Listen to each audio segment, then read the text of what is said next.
হে everyone, কেমন আছো? আজকে আমরা যাচ্ছি, তোমাদের পরে বলবো। চলো তোমরা দেখতে থাকো আমরা কোথায় যাচ্ছি। আর আমি রেডি হয়ে নিয়েছি। আর এবার দেখো যে আমার আজকে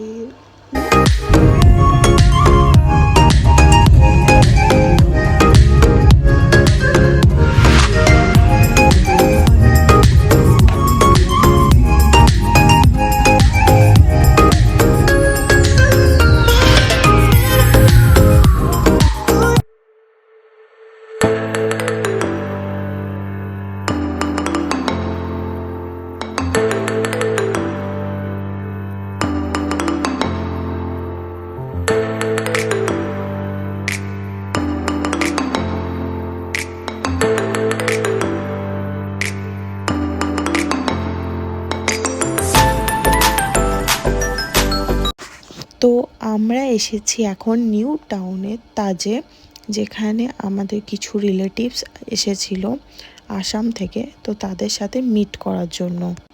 আর এটা হচ্ছে তাজের বাইরের ভিউটা, যেটা আপনারা দেখতেই পাচ্ছেন। তারপরে আমরা গাড়ি থেকে নেমে প্রথম সবার আগে ইহান চলে যাই ওর দাদার সাথে, তারপর আমি আর আয়ুষ একসাথে আমরা পিছনে আসি। আসার পর আমরা একটু আমাদের পুরো ফ্যামিলির সাথে একটু গল্প করি, একটু মজা করে। তারপর আর এখানে দেখতেই পাচ্ছেন ইহান খেলাধুলো করছে। খেলাধুলো করার পর আমরা সবাই মিলে একসাথে চলে যাই ডিনার করতে। আর এটা আপনারা দেখতেই পাচ্ছেন, এটা হচ্ছে আমাদের ডিনারের এরিয়াটা। তো তারপরে এখানে আমরা এসে যে যার মতো প্লেট নিয়ে একসাথে খাবার অনেক কিছু প্লেটের মধ্যে সাজিয়ে তারপরে আমরা খাবার খেতে বসি। আর এটা আমার হাজব্যান্ড, যে পিৎজা খেতে বিজি। আর এখানে আমরা পুরো ফ্যামিলি যেহেতু একসাথে হয়েছি, তাই অনেক গল্প করে আর তারপরে ডিনারটা কমপ্লিট করে সবাইকে আমরা বাই বলি। বাই বলার পর আবার আমরা চলে আসি ওখান থেকে।